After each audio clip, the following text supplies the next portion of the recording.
270페이지. 사실 내용 그렇게 많지 않아. 내용 많지 않은데, 이 내용 이상의 문제를 우리가 다뤄야 되기 때문에, 그거에 대해서는 이제 다음 시간에 할 거고, 오늘 일단 이 내용을 정리하는 걸로 할게, 알겠지? 자, 270페이지인데, 자, 화학 반응과 열 출입이야. 자, 우리 지금 4단원 대단원명이 뭐였지, 얘들아? 대단원이? 이게 지금,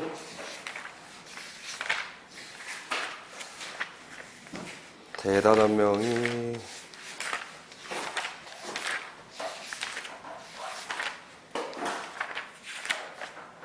자, 대단원명이 역동적인 화학 반응이었어.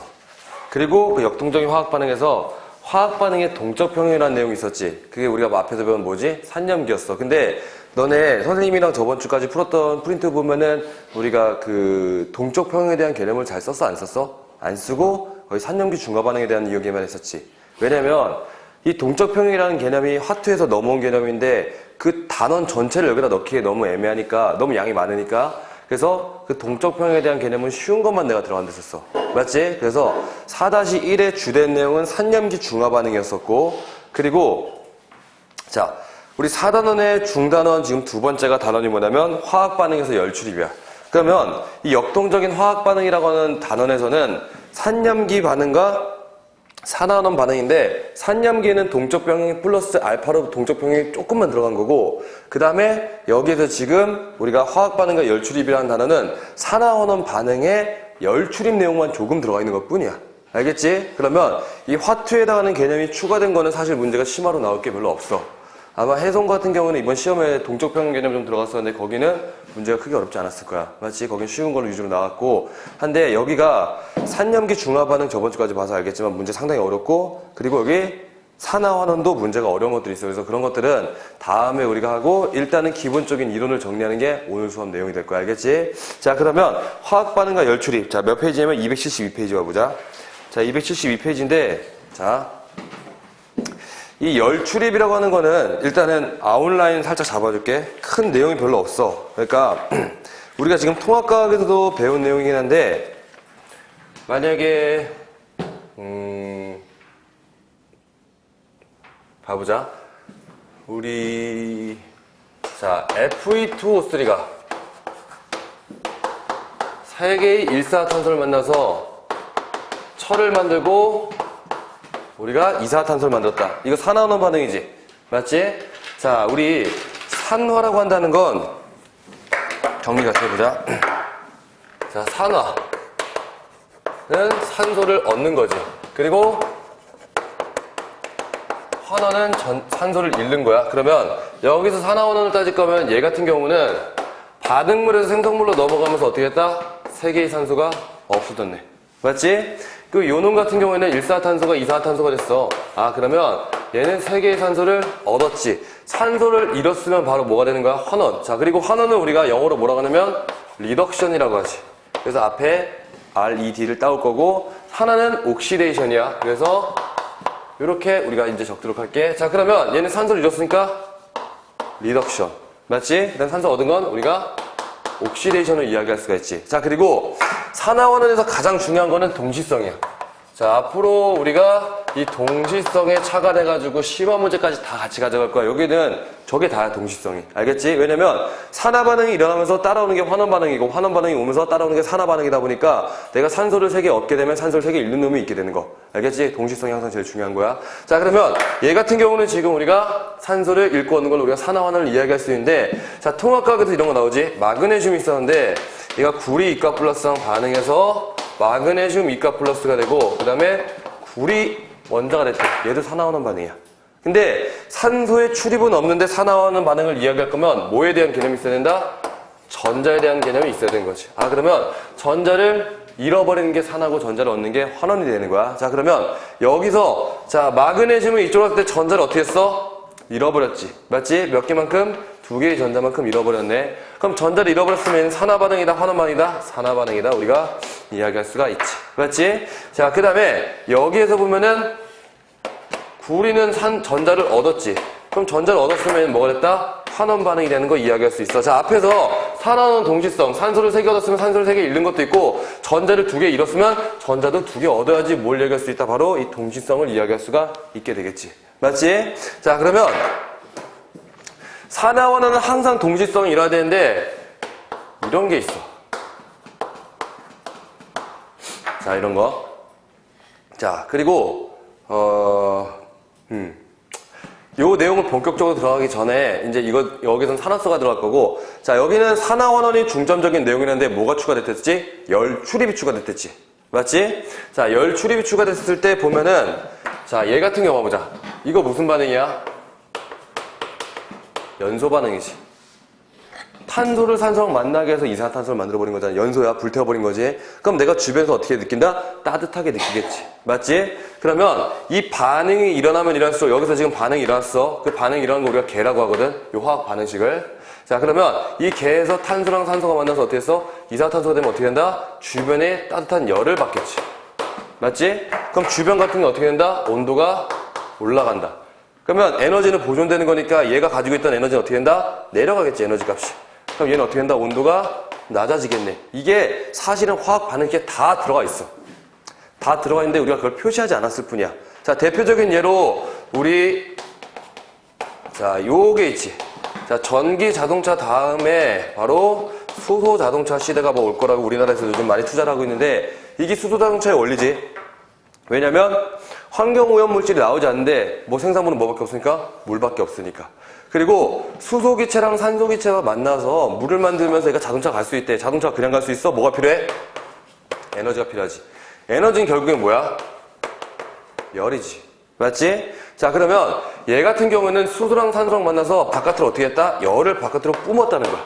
발열 반응이겠네. 맞지? 열을 바깥으로 방출하니까 우리가 이걸 발열 반응이라고. 반대로 이렇게 거꾸로 가면 어떻게 된다? 이게 뭐야? 물의 전기분해지. 물을 전기분했더니 수소기체랑 뭐가 나온다? 산소기체가 나온다. 이번에 시험범위였었네. 맞지? 물을 전기분했더니 수소기체랑 산소기체가 나왔다. 그럼 전기분해 전기 에너지를 줘야 되는 거지. 에너지를 흡수하는 이거 뭐야? 흡열 반응이야.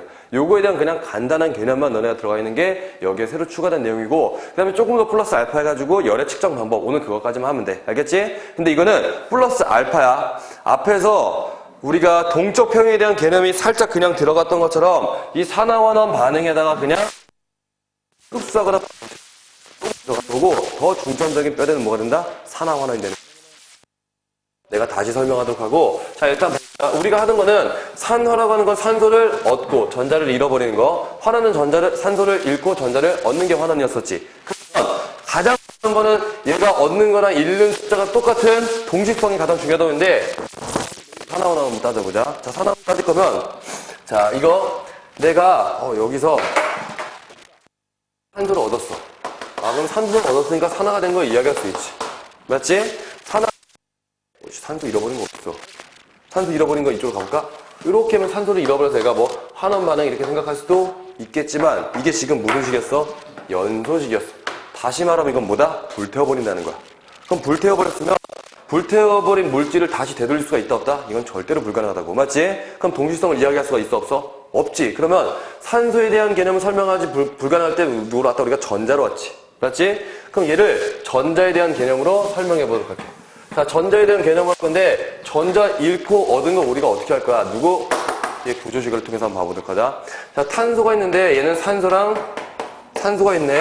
자, 그러면 얘 같은 경우는 전기음동도 적어보면 얘 몇이야? 2.5가 되지. 얘는 3.5. 자, 전기음동 들어가는 건 뭐다? 공유결합에 참여한 공유자극성을 잡아당긴 상대적 척도. 그럼 여기서 탄소계 이렇게 4개가 있었는데, 이 4개를 어떻게 했다? 얘 산소가 죄다 가져갔다는 거야.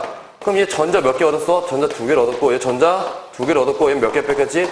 4개를 빼앗겨버린 거지. 그러면, 자, 전자를 빼앗긴 건 산화였어? 환원이었어? 산화가 되네. 그러면, 여기서 탄소 입장에서는 이쪽으로서 내가 어떻게 했다? 전자를 빼앗겼으니까 뭐가 된다? 산화가 되는 걸 이해할 수가 있고. 자, 산소 입장에서는 전자를 얻었네. 그럼 얘는 뭐가 된다? 환원이 되는 걸 우리가 이야기할 수가 있겠지. 근데 너네 이거 구조식 매번 그릴 거야? 나중에는 뭐 이런 것도 있잖아. 이렇게 복잡한 구조식까지 우리가 그릴 수가 없게 되니까 조금 더 쉽게 구하는 방법이 있어. 자, 그 조금 더 쉽게 구하는 방법이 바로 산화수에 해당하는 건데, 자, 우리 봐보자. 273페이지의 오른쪽 밑에 그건 한번 체크해 볼까? 자, 그거 통합과학에 나와 있는 거긴 한데 한 번 더 그냥 볼게. 자, 일단은 문제가 정말 쉽게 나오면 그런 유형으로 나올 텐데 요즘 그런 유형이 잘 나오진 않아. 자, 거기 확대경 봐보자. 금속 이온. 자, 273에 오른손 밑에. 자, 거기 보면은 카칼라마라탈리전 수구순백금이 나와있지. 그러면 이온화 경향성이라는 거야. 자, 이온화라고 하는 건 뭐다? 전자를 잃어버리는 걸 우리가 이온화라고 한다. 그러면 칼륨이 반응성이 가장 크니까 얘가 전자를 가장 쉽게 잃어버릴 수 있는 거고, 반대로 전자를 가장 잘 받는 건 누구다? 금이 된다는 것 정도만 우리가 보고 가도록 하자. 사실은 그게 상당히 중요한 내용이기도 한데 이걸로 나오면 문제가 너무 쉽게 나오고, 이거에 대해서는 화학 2의 표준환원전이라는 값으로 조금 더 정량적인 값으로 나와 있어. 그래서 그거에 대해서는 여기서는 중점도 다루진 않고, 자, 우리가 지금 몇 번 할 거냐면 275페이지 볼게. 자, 275페이지에 자, 이렇게 구조식을 우리가 그리지 않고서도 쉽게 산화환원을 판별할 수 있는 게 있어. 그래서 그게 바로 뭐냐? 산화수라는 거야. 그러면 이 산화수라고 하는 것도 산화환원을 판별할 수 있는 기준이 되어서, 자, 산화라고 한다는 건 산화수가 증가한 걸 우리가 산화라고 한다. 그리고 환원이라고 하는 건 우리가 산화수가 감소한 걸 환원이라고 하는데, 이 산화수는 다 전자에서 차관돼서 나온 내용이야. 알겠지? 그래서 이 산화수가 이제 나중에는 한계점이 있는 것들도 있는데 그것도 결국에 전자로 하는, 이렇게 이야기하는 게 전기 음성도법으로 가야 되는데, 사실은 저 산화수로 쉽게 풀 수 있는 문제가 많이 있고 그런 것들도 많이 나오기 때문에 산화수 법칙을 내가 알려주도록 할게. 알겠지? 자, 그러면 산화수 법칙이 있는데, 자, 책에 개정되면서 상당히 내용이 잘 정리되어 있어. 어디냐면 산화수를 정하는 규칙. 사실 거기 275페이지도 보면은 가운데 있는 그 그림처럼 전기음성도법을 하는 게 원론적인 방법인데, 모든 것들 다 구조식 그리기에 우리가 시간이 부족할 수가 있고 산화수로 조금 쉽게 풀 수 있는 문항도 있기 때문에 산화수를 알려주고 그 다음에 한계점이 안 되는 것들은 바로 그 전기음성도법으로 가도록 할게. 자, 그러면 275페이지에 자, 산화수를 정하는 규칙인데, 자, 선생님은 산화수 규칙을 딱 정리할게. 거기 있는 거를 개정 전에는 상당히 내용이 잘 정리가 안 돼 있었지만 이번에 내용이 좀 정리가 잘 돼 있고, 그리고 선생님은 이렇게 좀 눈에 들어오게 정리하는 편이야. 자, 산화수 규칙의 1번에 자, 영순이라고 써있어. 이 영순이라고 하는 게 뭐냐면 가장 힘이 센 거야. 알겠지? 영순이 1순위, 2순위, 3순위라고 할 텐데 영순위부터 찾고 그 다음에 1순위, 2순위, 3순위로 넘어가는 거야. 자, 영순위에 보면은 자, 동그라미 1번에 자, 호돈소 물질은 산화수가 0이야. 자, 그래서 산화수 규칙에서는 산화수가 증감산화, 감소한 환원 여기 있으니까 이건 따로 적지 않았고, 자, 호돈소 물질은 무조건 산화수가 0이 되는 거 우리가 이야기할 수가 있게 된다. 자, 요거는 숫자는 오히려 헷갈리니까 그냥 떼버릴게. 자, 영순위. 자, 그 다음에 두 번째는 자, 화합물에서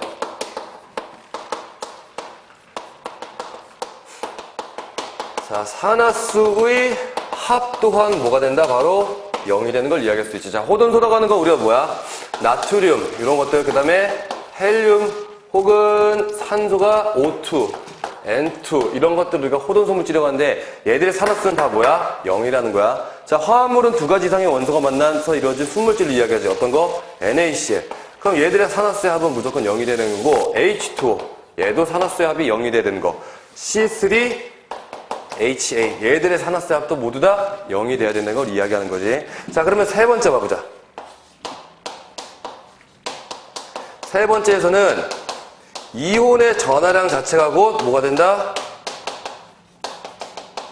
산화수가 된다는 걸 이야기한다. 자, 그러면 요거는 우리가 지금 바로 설명할 수 있는 게 있어서 가볼 텐데, 자, 나트륨 플러스랑 전자를 하나 잃어버린 거지. 자, 그러면 봐보자. 산화수는 얘는 호돈소 물질에서가 0이었어. 근데 이온의 전하량이 플러스 1가니까 자, 조심하자. 이온의 전하량은 어떻게 한다? 숫자 기호. 근데 어떻게 한다? 기호 숫자 이렇게 들어. 그래서 틀리면 안 되겠지. 자, 그럼 봐보자. 얘 같은 경우에는 지금 전자를 잃었어. 그러면 산화수가 어떻게 된 거야? 여기서 차단해서 나온 거라서 약속만 이렇게 우리가 알고 있으면 되는 거지. 자, 산소 혼자 봐보자.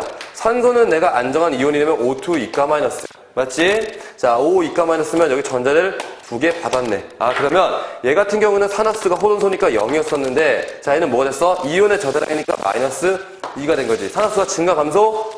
감소. 감소의 증가를 하느냐? 받았으니까.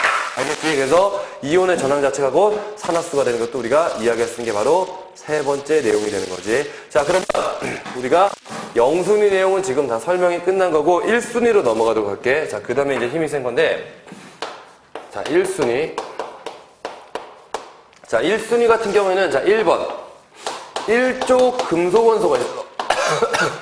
자, 1쪽 금속 원소는, 자, 1쪽이라고 하는 거는 이온의 전항이 다 몇이야? 플러스 1이지. 그럼 전자를 몇 개 버린다? 하나만큼 버린다. 하나만큼 버리면 지웠네. 산화수는 몇이 된다? 플러스 1이 되는 거지. 자, 1쪽 금속에 있는 원소는 누가 있어? 바로 리튬, 그 다음에 나트륨, 칼륨, 요 정도 우리 가도록 하자. 자, 그 다음에 1쪽 금속이 있었으면 누구도 있어? 바로 2족 금속도 있겠지. 자, 2족 금속은 산화수가 왜 된다? 플러스 2. 왜냐면 전자를 두 개 버려도 옥텟 규칙을 만족하게 되니까. 자, 2족 금속에는 우리가 베릴륨과 그 다음에 마그네슘, 칼슘이 있는데 사실 이 베릴륨은 우리 금속, 비금속 정확하게 나누지 못하지. 얘 같은 경우에는 비금속성도 상당히 크기 때문에 얘는 자주 출제되지는 않는다. 자, 세 번째. 3족이 있었으면 뭐도 있어? 1족, 2족 있으면 13족도 있는데 13족에는 붕소랑 알루미늄, 붕소는 비금속성이 크니까 알루미늄 하나만 있겠지. 그럼 어떻게 된다? 전자를 3개 버리니까 산화수가 플러스 3이 되는 거. 자, 4번. 우리 전기음성도가 가장 강력한 원소 뭐였지? 플로린이었었지. 그럼 어떻게 된다? 얘는 전자를 하나 가져오니까 마이너스 1의 산화수를 갖게 되는 거 우리가 이야기할 수가 있게 되겠지. 맞지? 전자를 얻으면 산화수가 감소하게 되니까. 자, 그 다음에 다 끝났어. 어떻게? 2순위. 자, 얘 다음에 이제 힘센 건데, 요 순서로 찾아가는 거야. 수소는 플러스 1이구나. 자, 그 다음에, 3순위. 봐보자. 자, 3순위 같은 경우는 산소는 마이너스 2가 되는 거고, 사실 이 내용이 거기 책에도, 순서대로, 예전에는 순서대로 안 나있었는데, 이제는 개정되면서 순서대로 이렇게 잘 나와있고, 이거를 선생님은 좀 보기 편하게 정리한 게 이렇게 되는 거야. 자, 그러면 봐보자. 이걸 지금부터 적용시켜 보도록 할게. 어떻게? 아까 우리 문제, 탄소가 산소랑 만나서 이산화탄소가 된대. 근데 구조식 기르기 싫지. 맞지? 그래서 산화수 법칙에 의거해서 지금부터 얘를 산화환원을 따지기 시작할 건데, 자, 우리 봐보자. 여기서 보면은 탄소가 있어. 자, 탄소 여기에서 어디 있지? 호돈소지. 그럼 산화수가 몇이 된다? 0. 산소가 마이너스 2이긴 하지만 얘는 호돈소일 때가 더 우선 적용되기 때문에 얘도 0이 되겠지.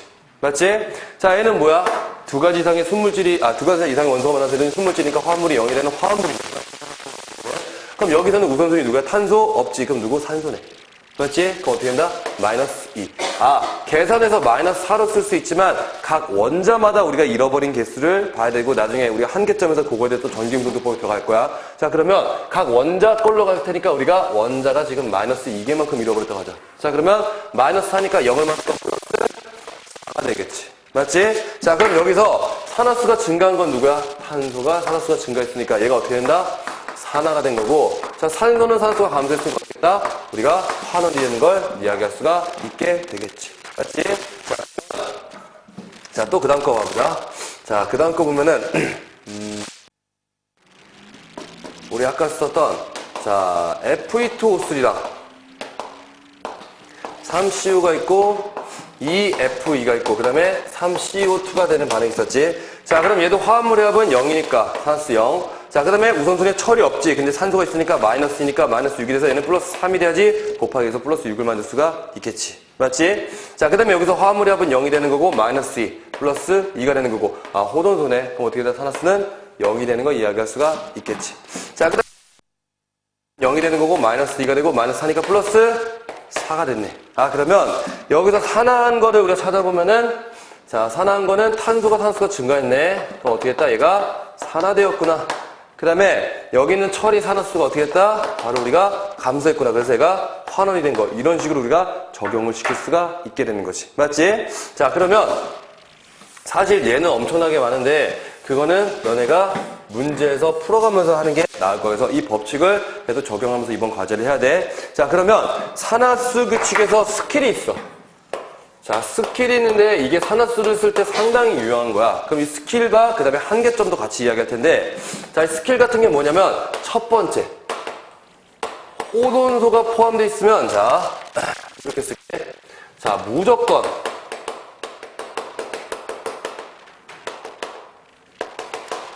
산화환원 반응이 되는 게 있어. 그게 바로 뭐냐면 반응물과 생성물 쪽에 무조건 뭐가 있으면 호돈소가 들어있으면 얘는 무조건 산화환원 반응이야. 자, 예를 들어서 가볼게. 만약에 자, H2가 있었고 O2가 있었고 얘가 뭐가 됐대? H2O가 됐대. 그럼 얘 산화수는 호돈소니까 0, 플러스 1, 마이너스 2가 된 거지. 산화, 증가, 감소, 환원이 되겠네. 맞지? 자, 그 다음에 만약에 NH3가 있었는데 얘가 분해됐대. 그럼 NH3가 분해돼서 N2가 되고 어떻게? 3H2가 됐다는 거야. 그럼 여기서는 얘네 화합물의 합이 산화수가 0이 되고 수소가 우선순위 플러스 1, 그 다음에 마이너스 3이 되겠지. 맞지? 호돈수니까 산화수는 0, 그 다음에 얘도 0이 되는 거야. 그러면 얘 같은 경우는 지금 증가했으니까 산화, 얘는 감소했으니까 환원이 되는 걸 이야기할 수가 있지. 자, 우리 봐보자. 중등부 때 배웠던 거 보면은 물리적 변화랑 화학적 변화의 가장 큰 차이점은 뭐다? 성질의 변화. 성질의 변화 그럼 뭐가 변화된다? 화학 반응식이 변화되는 거지. 예를 들어서 A랑 B가 있었는데 얘가 A, B가 됐대. 화학 반응식이 이게 뭐야? 화합이라고 배웠지 우리가 중등부 때. C랑 D가 있었는데 얘가 C랑 D로 이렇게 나눠졌대. 이게 뭐야? 바로 분해가 되는 거. 그 다음에 A, B가 있었는데 C가 있었고 어떻게 했다? A, C로 B로. B가 C로 바뀌었네. 이거 뭐야? 치환이잖아. 화학은 무조건 뭐 변한다? 화학식이 변화되는 거라고. 그러면 화학식이 변하면 호돈소 산화수가 무조건 0이었는데 얘가 화합물로 가거나 화합물이 0으로 오는 호돈소를 만들게 되면 어떻게 된다? 무조건 산화수가 변하게 된다고.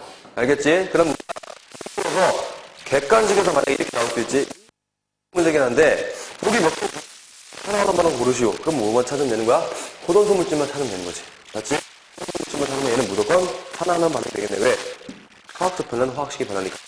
이게 안 되는 예가 있어. 자, 어떤 예가 있냐면 좀 독특한 예인데 얘는 만약에 이렇게 됐어.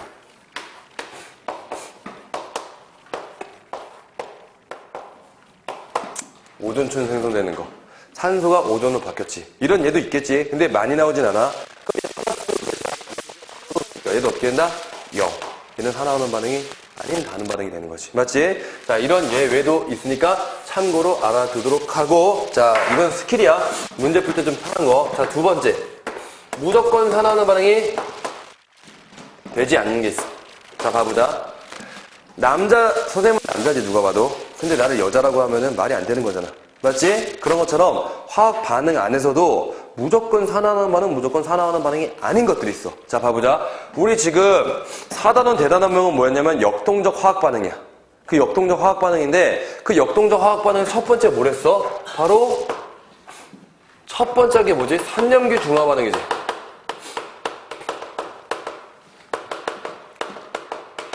왜 중단원으로 얘 두 개를 나눠놨을까? 다른 반응이니까. 그럼 얘는 당연히 산화하는 반응이 아니지. 내가 여자가 아닌 것처럼. 맞지? 자, 우리 한번 봐보자. 대표적으로 산염기 중화 반응은 누가 있어? HCl과 NaOH가 만나서 뭘 만든다? H2를 만들고 그 다음 누굴 만들어? NaCl을 만드는 산화하는 반응이 있지.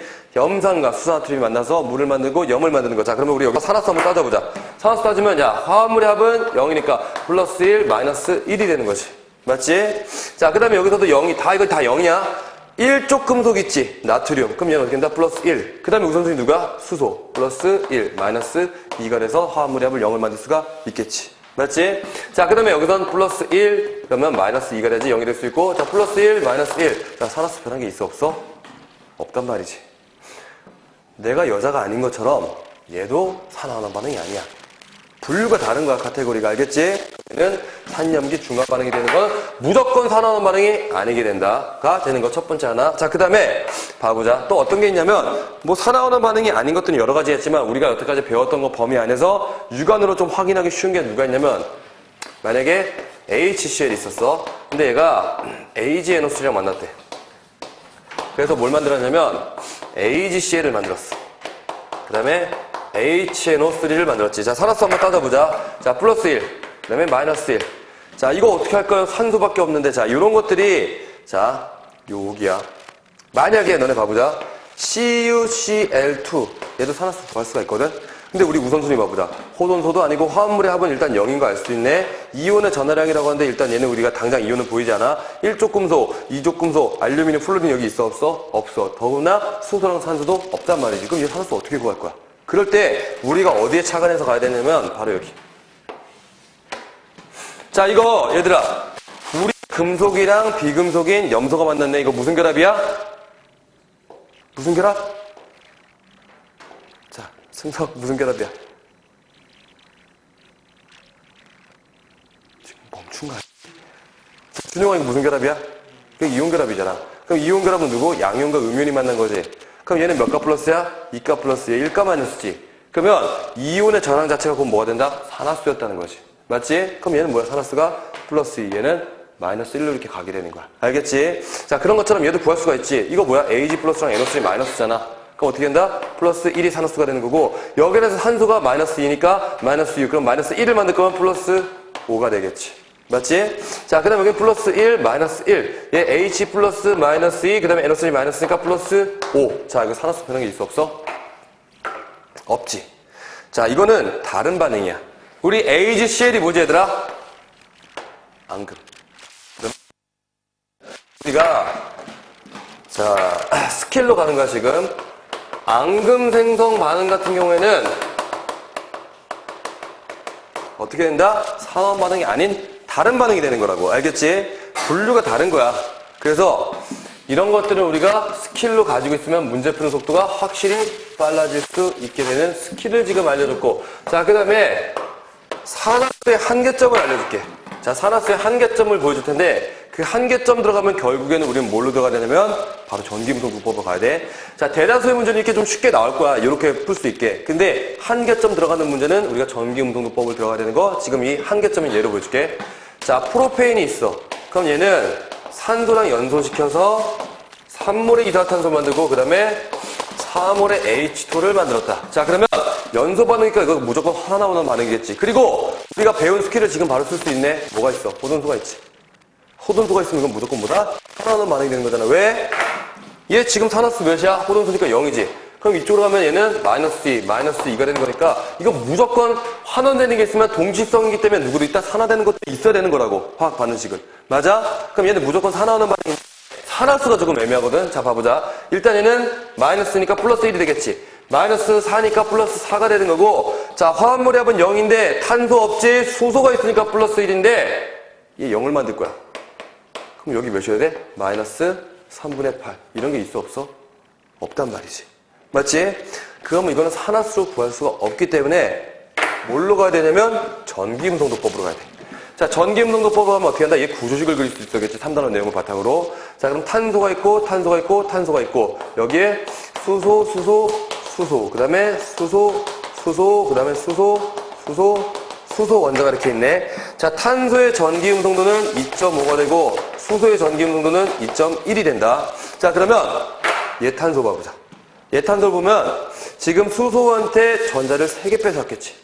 전자를 3개 얻었네. 산화수는 얼마큼 감소해야 돼? 3만큼 감소해야겠지. 맞지? 그리고 여기 옆에 탄소는 서로 전기음성 똑같으니까 얘 같은 경우에는 산화수의 변화가 없게 되는 거지. 아, 그러면 얘는 전자를 수소 하나 가지고 또 하나 가지고 또 하나 가져왔으니까 전자를 3개만큼 얻었으니까 마이너스 3의 산화수를 갖겠지. 맞지? 자, 그럼 얘 탄소도 똑같이 얘랑 똑같은 거다. 옆에 탄소는 전기음성 똑같으니까 산화수. 여기서 전자 하나씩 가져오니까 똑같이 전자를 3개 얻어서 마이너스 3의 산화수를 갖게 되는 걸 이야기할 수가 있지. 그러면 여기 가운데 탄소 봐보자. 가운데 탄소를 보면 양산소랑 전기음성 여기서만 가두겠지. 몇 개 가졌어? 수소한테 하나, 얘한테 하나. 그럼 어떻게 하나? 마이너스 2. 그래서 얘 합쳐서 몇이? 마이너스 8이 되는 거예요, 전체가. 평균값이. 맞지? 아, 이게 평균값이라고 하는 것보다, 여기 탄소 전체가 가져야 되는 값이 마이너스 8이 되는 거지. 자, 그러면 이런 문제 어떻게 나올까? 자, 여기 탄소를 알파라고 할게요. 여기 탄소를 베타라고 할게요. 여기 탄소를 감마라고 할게요. 그러면 얘네 3개의 산화수를 한번 따져보세요. 이런 식으로 문제에서 출제가 되는 거지, 나무야.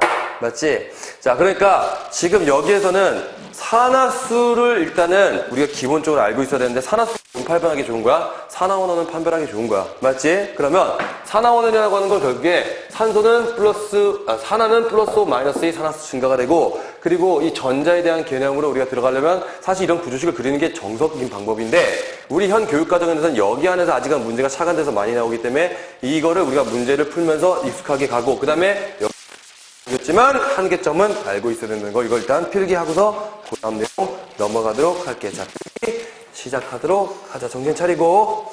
자, 노트 혹시 필요한 사람? 노트.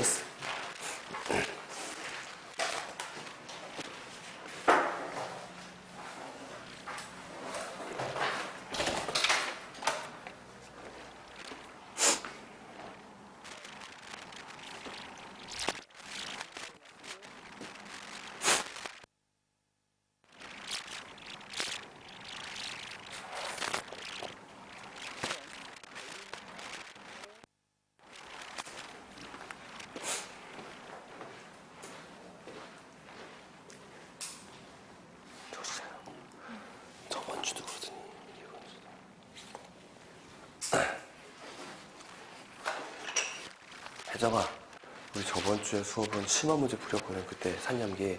그래서 그거는 시험 기간 때 또 계속적으로 갈 거야. 알겠지? 일단 오늘 요거 내용 마무리하자. 사단아.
다 썼느냐?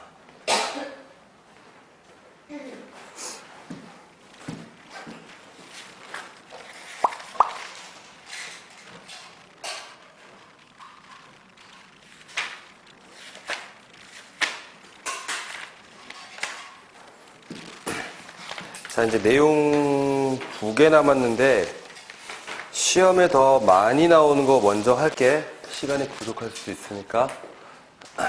자, 책은 거기 반응열에 해당하는 걸로 같이 보고 있으면 돼.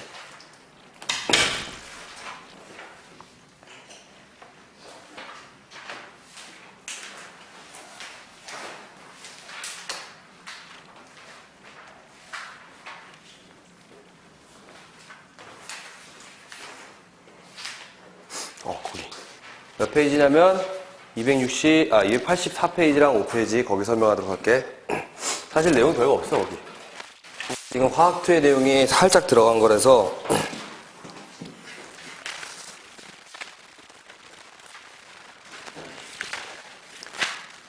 그 내용을 설명하고서 그 다음에 하나 번째 조금 더 추가된 내용 좀 귀찮은 거 있는데 그걸 설명하도록 할게. 잠깐 거기 잠깐만 보고 있어봐, 얘들아.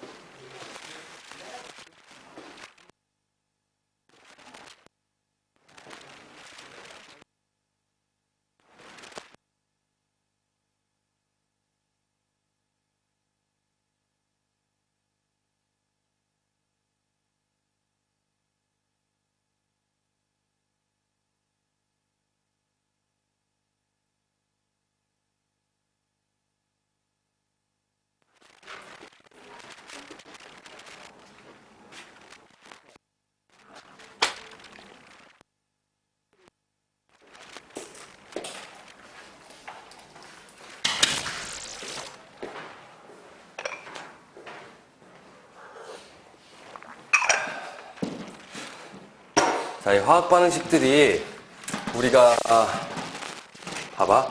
앞에서 동적 평형이라는 걸 배우면서 우리는 화학 반응식은 무조건 왼쪽에서 오른쪽만 가는 줄 알았어. 근데 사실 놓고 봤더니 오른쪽으로 왼쪽도 갈 수 있는 역반응이 존재하는 식들도 있었단 말이지. 그러면 우리가 중학교 때 나타냈던, 중3 때부터 나타냈던, 그리고 화원까지 앞에서 나타냈던 화학 반응식들이 완벽하게 모든 걸 표현했다는 게 아니야. 자, 예를 들어 다시 한번 보여주면, 자, 수소기체가 있었는데 얘가 산소랑 만나서 H2, 중3 때부터는 이게 그냥 끝이라고 했잖아. 근데 지금 화원 앞에서 뭐야? 동적 평형의 개념에서 얘가 추가됐지. 맞지? 이게 추가됐고, 그 다음에 사실은 어떻게 된 거야? 여기에 열의 출입도 있었다는 거야. 플러스 마이너스 열. 자, 이게 뭐랑 연관되는 거냐면, 봐보자. 표현 방법이 같은 거야. 우리 고체, 액체, 기체로 넘어오지. 그럼 이렇게 되는 거 우리가 뭐라 그러지? 고체에서 액체로 넘어가는 거? 융해. 맞지? 그 다음에 액체에서 기체로 넘어가는 거 우리가 뭐라고 한다? 기화라고 하잖아. 맞지? 그러면 우리 기화를 놓고 한번 봐볼까? 그럼 기화열은 어떻게 한다? 흡수가 되는 거지. 왜냐면 분자 운동이 더 빨라진 거네. 그럼 기화열 흡수되는 게 어떻게 되는 거야? 가장 예를 들어서 갈 수 있는 거는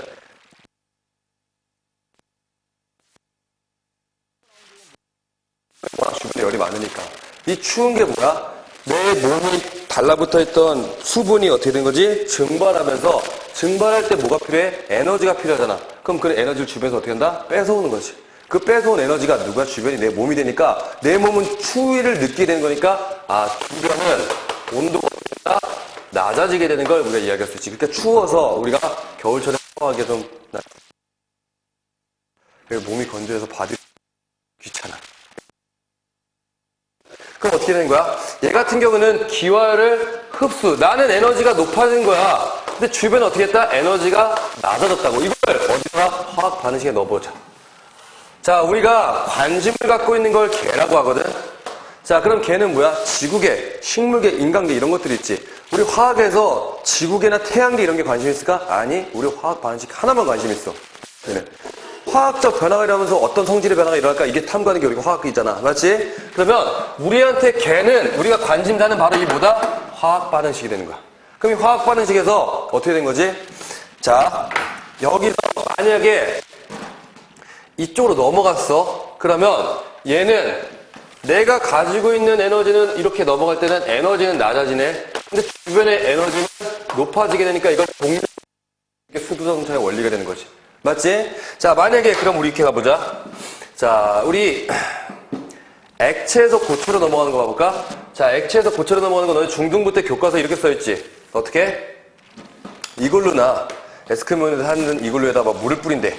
물을 뿌리고, 그리고 가을철, 초겨울을 보면은 이 사과 같은 거는 배에다가 물을 뿌려놓는데, 그럼 물을 뿌리면은 어떻게 되는 거야? 얘가 얼거나 이런 걸 막을 수가 있고, 그 다음에 어떻게? 이글루 안에서 따뜻함을 느낄 수가 있게, 뭐, 말이 돼? 안 되는 것처럼 느껴지지만 여기에 이 원리가 숨어있지. 어떻게? 자, 우리 액체에서 고체로 가는 거 우리가 뭐라고 한다? 응고라고 하지. 그럼 응고는 분자 운동이 더 둔해진 걸 이야기하는 거야. 맞지? 솔리드, 리퀴드에 솔리드로 가면. 그럼 그때 분자 운동이 둔해졌으면 내가 가지고 있는 에너지가 감소했으니까 응고율을 어떻게 한다? 방출되게 되는 거죠. 그럼 내가 바깥으로 에너지를 뿜어버리면 어떻게 된다? 주변의 온도는 어떻게 되는 거야? 높아지게 되는 걸 이야기할 수 있네. 어떻게? 여기 물이 올라오는데 리퀴드 상태에서 고체가 됐대. 그럼 어떻게 되는 거야? 에너지를 바깥으로 방출하니까 이 에너지를 얘가 가져가니까 얘가 얼지 않게 되는 거. 이걸로 안에서도 이 물이 뿌려져서 얼음으로 바뀌었어. 그럼 어떻게 된다? 열을 방출하니까 내가 따뜻함을 느낄 수가 있게 되는 걸 이야기하는 거지. 그럼 응고열 방출. 마치 그런 것처럼 얘가 열을 방출, 열을 흡수한 거고, 그리고 주변의 온도는 높아지게 된 거. 그럼 반대로 여기 있는 것처럼 결을 흡수하는 거 한번 봐보자. 어떻게? 전기 에너지를 우리가 주는 거야. 물의 전기분해.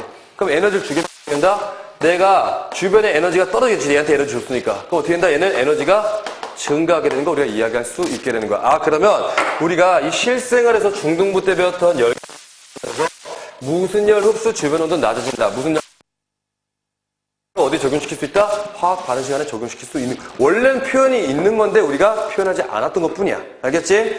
그거에 해당하는 내용이 있지? 자, 그럼 화학 반응에서 열출이 변화인데, 화학 반응을 하면서도 열의 출입은 무조건 존재할 수밖에 없다. 왜냐면 화학식이 되는 거니까. 자, 그러면, 우리, 봐보자.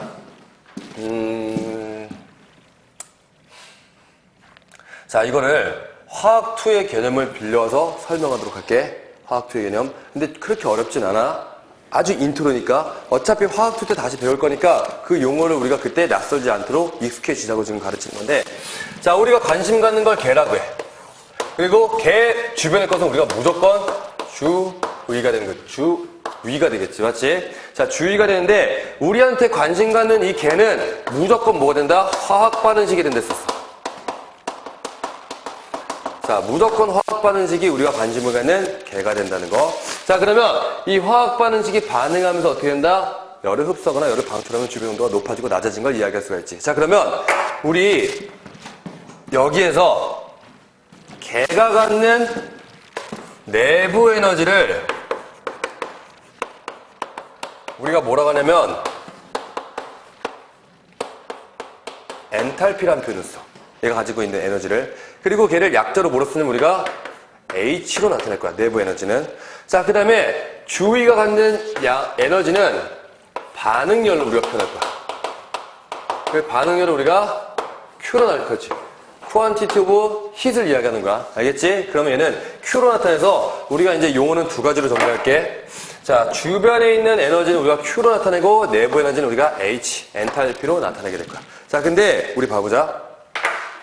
이게 왜 이렇게 두 가지로 나타내게 되냐면, 자, 고체가 갖는 에너지, 액체가 갖는 에너지, 기체가 갖는 에너지를 우리가 측정은 불가능해. 측정이 불가능하다는 거야. 얘 상태만에 있는 에너지를 우리가 그러면 이 상태만의 에너지가 측정이 불가능하면 우리가 측정할 수 있는 건 어떻게 되냐면 얘가 변할 때 에너지 값의 변화는 측정할 수가 있어, 우리가. 어떻게? 얘가 변할 때 만약에 열을 흡수했어. 열을 흡수하게 되면 주변에서 온도가 낮아지겠지. 그럼 이 낮아진 만큼이 어떻게 된다? 얘가 가져간 에너지가 되니까 변하는 에너지 값을 우리가 가져갈 수 있게 되고, 그걸 우리가 바로 뭐라고 하냐면 반응 엔탈피라고 하는 거예요. 자, 우리가 이제 측정하는 거는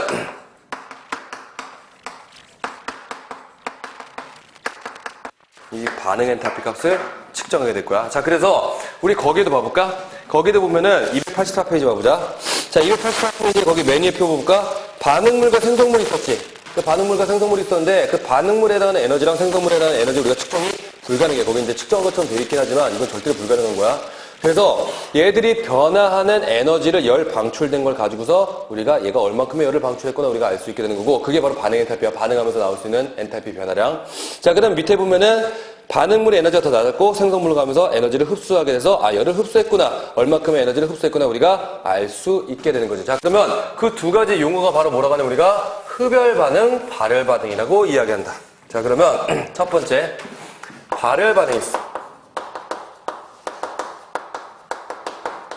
이 발열 반응이 있는데, 자, 거기에서 에너지는 나는 이제 엔탈피를 표현한 거지, 내부에. 그러면 우리 발열 반응이라고 하는 거는, 자, 반응물이 누구? 생성물보다 에너지가 높았던 거야. 그러면 얘는 반응하면서 바깥으로 어떻게 했다? 이쪽으로 열을 방출한 거지. 그러면 열을 바깥으로 방출한 걸 우리가 이야기할 수 있게 된 게 바로 발열 반응이 돼.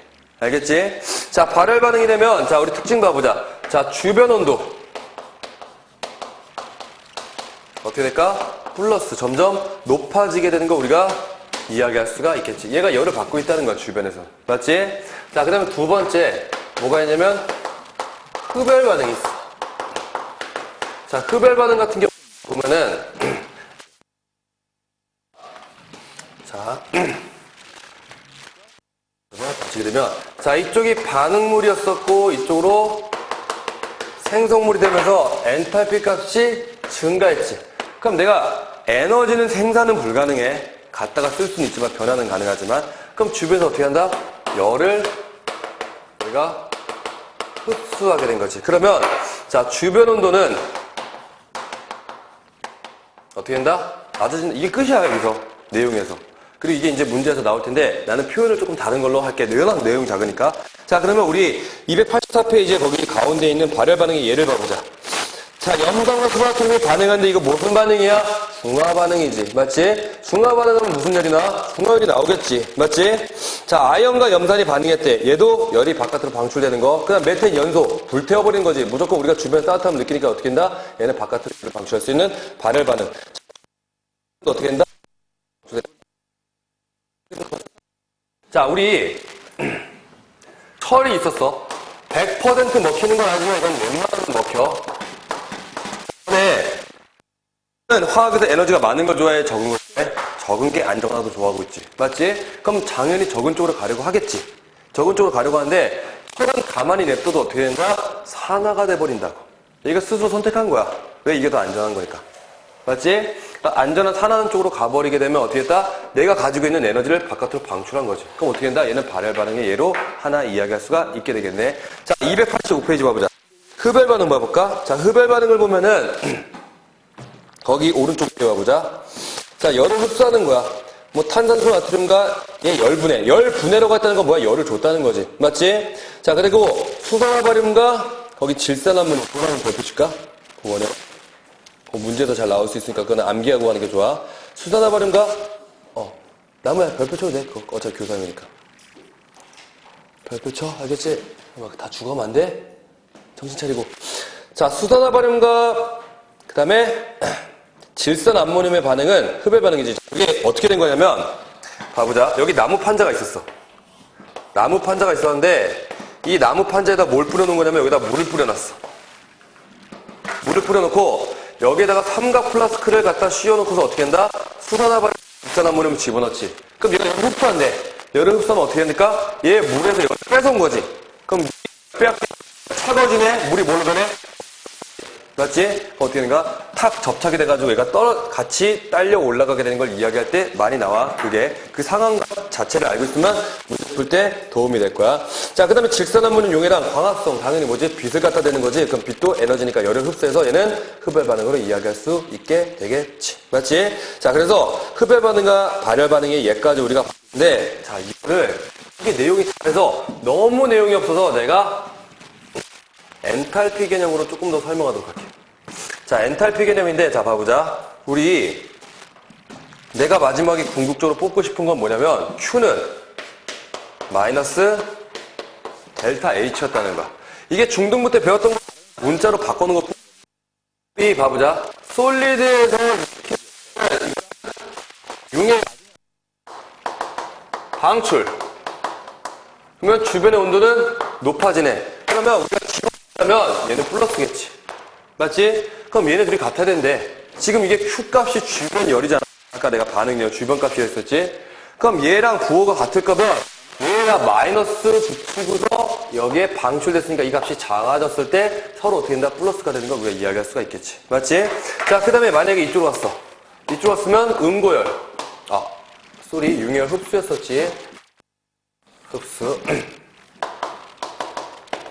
흡수였으면 이거 부호가 반대네. 자, 다시. 자, 부호가 흡수가 되는 주변 온도는 낮아지겠지. 그럼 얘가 마이너스 열을 빼앗겼으니까. 맞지? 그러면 얘랑 부호가 같을 거면은 여기다 마이너스 정해놓은 게 요거라고.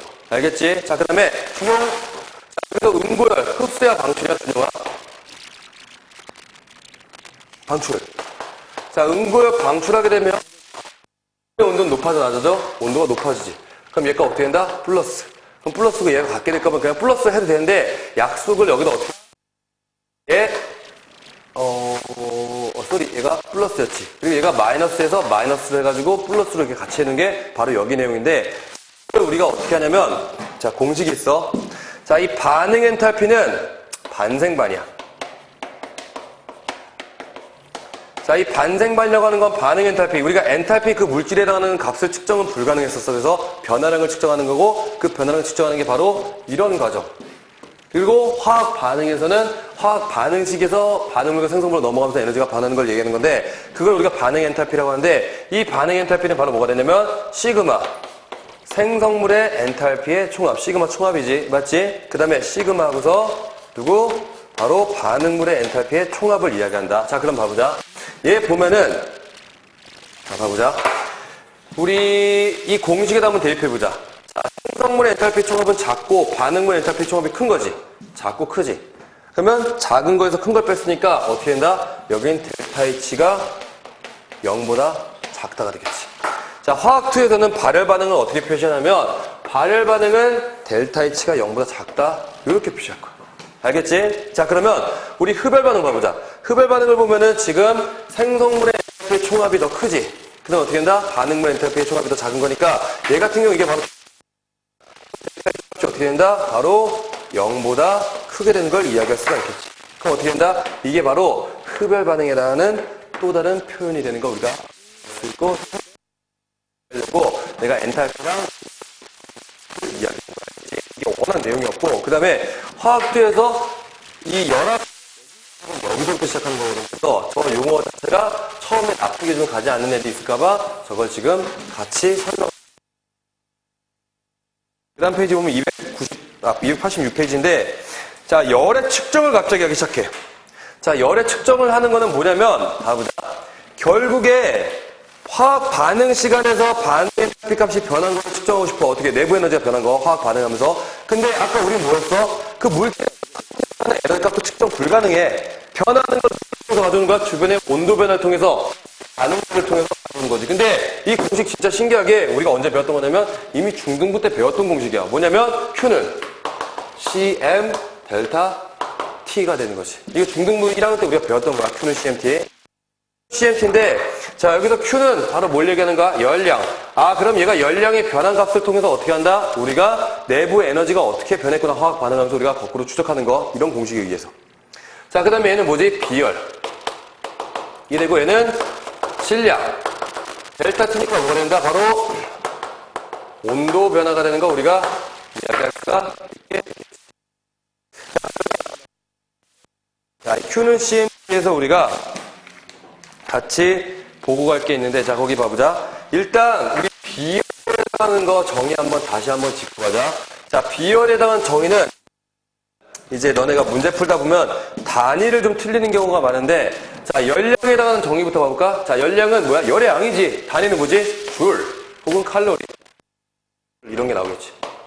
자, 그러면 곱했을 때 뭐가 나와야 되는 거야? 얘 값이 똑같이 나와야 되는 거지. 우리 뭘 쓸까? 그람 써보자.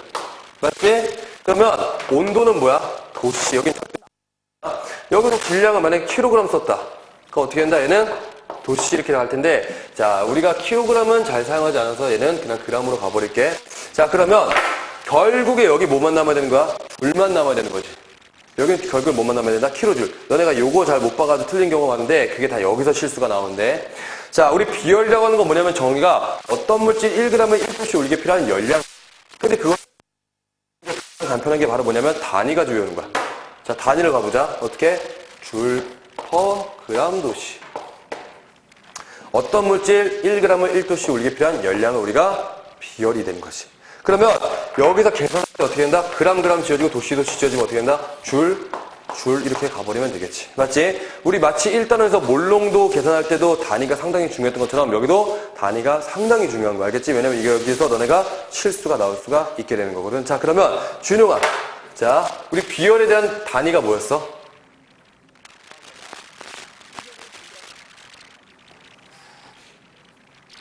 줄퍼 그램 도시잖아. 맞지? 단위. 맞지? 어떤 물질 1g을 1도씨 올리게 필요한 열량. 근데 봐봐. 너네가 이제 실수하는 게 나중에 문제 풀다 보면 알 텐데, 여기 킬로줄이었지. 여기도 킬로줄이야. 는이잖아. 그럼 어떻게 한다? 여기는 킬로줄 이렇게.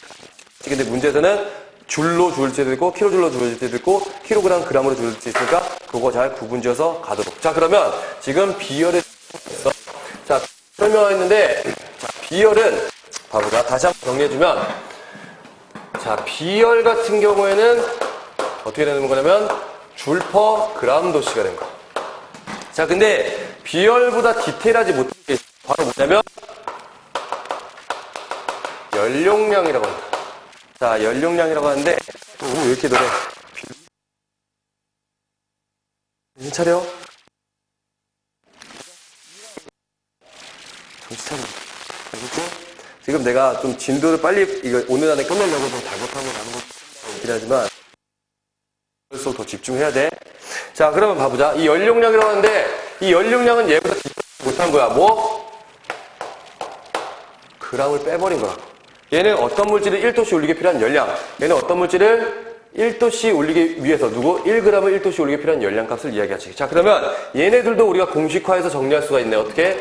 연용량이라고 한다는 건 비열 곱하기 바로 뭐가 된다? 질량이 되는 거지. 왜냐면 자, 연용량 단위가 벌써 줄퍼도씨가 되지. 그럼 비열은 줄퍼 그람도씨가 되는 거니까 곱하기 어떻게 한다? 그람. 이렇게 가버리면은 쓱쓱 하면서 줄퍼 도씨가 되겠지. 맞지? 자, 이 단위 상당히 중요한 거니까 너네가 여기는 몰라서 틀리는 게 아니야. 몰라 틀리는 게 아니라 너네가 실수해서 틀리는데 그 실수는 죄다 어디서 나온다? 단위를 제대로 소거하거나 정리하지 못해서. 그래서 우리 문제 풀 때 항상 숫자만 쓰지 말고 단위를 꼭 써가면서 해야지 나중에 실수하지 않게 될 거야. 자, 그러면 봐보자. 거기 열량계 두 개가 있는데, 자, 열량계가 갑자기 뜬금없이 나오면 결국 어떻게 한다? 반응열을 측정해서 반응 엔탈피 변화값을 보기 위한 거. 바로 여기 위해서 착안돼서 지금 나온 건데, 자, 첫 번째 뭐가 있냐면, 간이 열량계가 있어.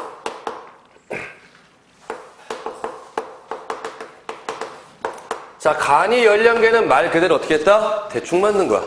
알겠지? 자, 대충 만든 열량계를 우리가 간이 열량계라고 하는데, 이 간이 열량계 같은 경우에는 봐보자. 책에 그림 나와있네. 287페이지 봐보자.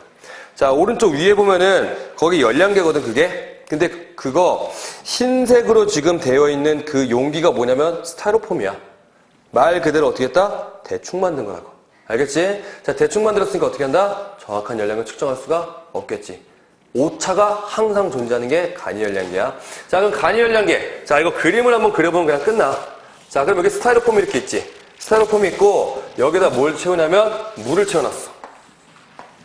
자, 물을 채워놓고 그 다음에 여기 이제 뚜껑을 나중에 덮을 거야. 뚜껑을 덮을 건데 자, 여기에 뭐가 있냐면 스티어. 젖게 훅 휘젓는 거야. 왜냐면 열평을 빨리 일어나기 위해서. 자, 그 다음에 뭐가 있냐면 여기에 자, 온도계가 있지. 그 다음에 여기다 뭘 집어넣을 거냐면 용지를 집어넣는데 그럼 얘는 뭐가 된다? 용매가 되는 거지. 자, 이 간이 열량계 같은 경우는 대략적으로 측정하는 게 어떤 걸 측정하냐면 중화 반응이나 혹은 용해 같은 것들만 측정해. 왜냐면 격렬한 반응은 맞지가 않고 그 다음에 여기에 용매가 차 있을 때 우리가 사용하기 때문에. 그리고 뭐 용매가 안 차 있고 여기다 뭐 연소 반응 시킬 수도 있긴 하지만 스테레오폼 구멍 뚫리겠지. 맞지? 그래서 이런 것들을 우리가 잘 사용하지 않고 대부분 이런 걸 사용해. 자, 그러면 봐봐. 우리 Q는 CMT 공식을 쓸 수가 있는데 자, 봐보자. 아까 Q는 열량이었었고, 자, 얘가 비열이지. 근데 이거 거기다 별표 치자. 자, 거기 별표 치면은 몇 페이지에 있냐면 286페이지에 회색 두 번째, 밑에서 두 번째 거네. 자, 누구의 비열이냐면 얘는 용액의 비열이야.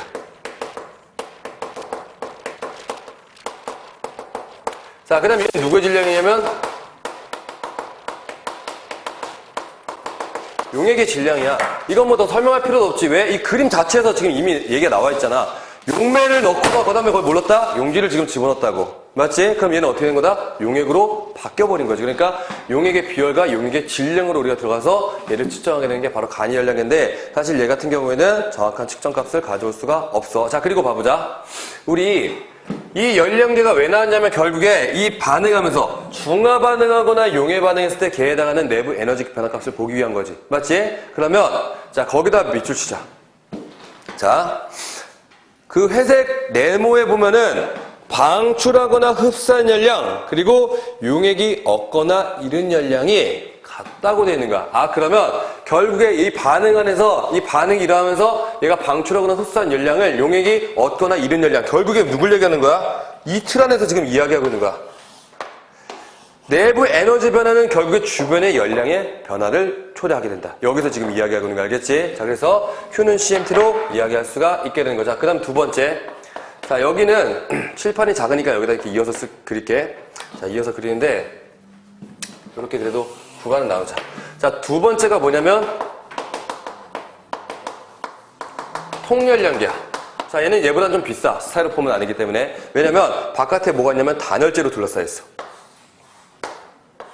자, 여기가 지금 단열재야. 나무야. 단열이 뭐야? 열을 차단한다. 그럼 열을 차단하는 건 열을 뺏기지도 않고 열을 얻어오지도 않는다는 거지. 맞지? 자, 단열재가 되어 있는데 이 단열재 안에 자, 보면은 거기 책에 그림 나와 있는 286페이지에 자, 286페이지에 나와 있는 그림을 내가 여기다 그릴게. 자, 여기 용매 물이 차져 있어. 자, 물이 차져 있고 그다음에 여기에 이제 강철 통열량계가 들어가 있어. 강철로. 자, 여기 통열량계가 들어가 있고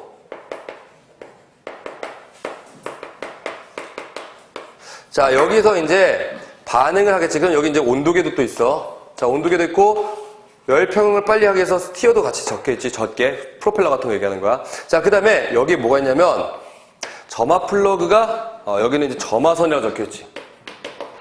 점화선이 있다는 거야. 그러면 반응을 어디서 하냐? 바로 이 통열량계 안에서 빠직하고서 반응을 시키는 거지. 아, 그러면 얘는 격렬한 반응을 여기서 일어날 수도 있네. 어떻게? 연소 반응 같은 걸 여기서 지금 하고 그 다음에 어떻게 기체가 생성되는 반응 같은 것도 여기서 할 수 있지.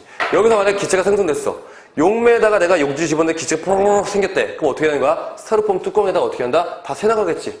그럼 걔 에너지를 빼앗겨버린 건데 정확한 에너지 측정이 불가능하게 되니까 여기 안에서 반응을 일으키는 거지. 자, 그러면 얘도 똑같이 통열량계가 발생한 열량과 여기 안에서 이제 반응하면서 이 반응계가 발생한 열량이 어떻게 되는가? 주변의 열량을 흡수하거나 혹은 얘가 열량을 잃어버리면 어떻게 된다? 주변에서 빼앗긴 열량이 똑같겠지. 거기 밑줄 시작. 자, 거기 보면 286페이지에 맨 밑에 있는 회색 박스를 보면 방출하거나 흡수한 열량이 물이 얻거나 잃은 열량 그리고 통열량계가 얻거나 잃은 열량이 어떻게 됐다? 똑같게 됐다는 걸 우리가 이야기할 수 있게 되는 거죠. 자, 그러면 얘 공식도 한번 봐보자. 얘 공식도 똑같이 표는 CM 델타 T가 되는데 플러스 라지 C 델타 T까지 같이 있어. 자, 그러면 얘 같은 경우는 지금 봐보자. 이 라지 C는 뭐냐면 연용량이야. 누구? 통열량계의 연용량. 그러면 이 라지 C는 바로 통열량계의 열용량을 이야기하지. 자, 그 다음에 아까 나무야. 여기 보면은 얘는 용매에다 용지를 집어넣었지. 그럼 얘는 뭐가 됐어? 용액이 되었네. 그럼 용액이 되니까 어떻게 된다? 용액의 별과 용액의 질량으로 이야기하지. 맞지? 자, 그 팔 이렇게 하고 있는 거 빼고 조금만 허리 세우고 앉아있어. 다 끝났어 거의. 자, 그러면 얘는 용액인데 자, 얘들아 얘는 여기서 반응이 일어났어. 물과 섞였어 안 섞였어? 섞이지가 않았지. 그럼 얘는 뭐다? 그냥 물 자체가 되는 거니까 얘는 누구의 비열이 된 거야? 물의 비열. 얘는 뭐가 된다? 바로 물의 질량이 되겠지.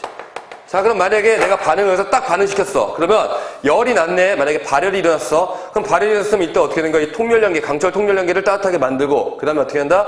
이 물까지 따뜻하게 만들 동안 충분한 시간이 지나고 났을 때 우리가 온도 변화를 측정하게 되면 되는 거지. 만약에 얘가 열을 가져왔어. 그럼 이 반응이 여기 안에서 열을 가져온다면 통열량계에서 일단 1차로 열을 가져오고 그 다음에 물에서도 열을 가져오니까 그게 충분히 시간이 지났을 때 우리가 이 반응이 열을 흡수하거나 방출하는 게 알게 되는 거고 그걸 우리가 어떻게 한다? 이 반응 엔탈피 뭐야? 변화값을 통해서 측정하는 거고 이 변화값을 통해서 측정하고서 어떻게 된다? 그 다음에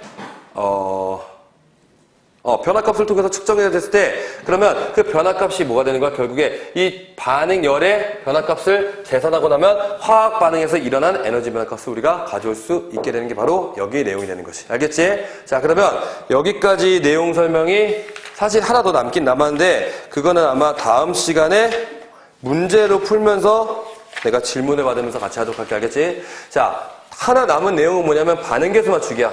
반응계수 맞추기 쉽지? 만약 예를 들어서 뭐 이런 거 있잖아. H2가 있었고 N2가 있었고 그 다음에 어떻게 된다? NH3가 있었지. 맞지? 그러면 여기에 지금 질소원자 2개 있으니까 얘도 질소원자 2개 있으면 되겠네요. 수소원자가 6개 될 테니 수소원자가 3개 붙으면 되겠네요. 이렇게 들어간 내용이잖아. 맞지? 근데 이걸로 안 돼. 이걸로 안 돼. 그래서 되지 않으면 뭘 써야 되냐면 산화원원의 동시성을 써야 돼. 그래서 그 동시성을 쓰는 문항은 사실 많이 출제되진 않아. 그래서 그거 같은 경우는 다음 주에 이론 설명하면서 할 테니까 오늘은 이거 필기하고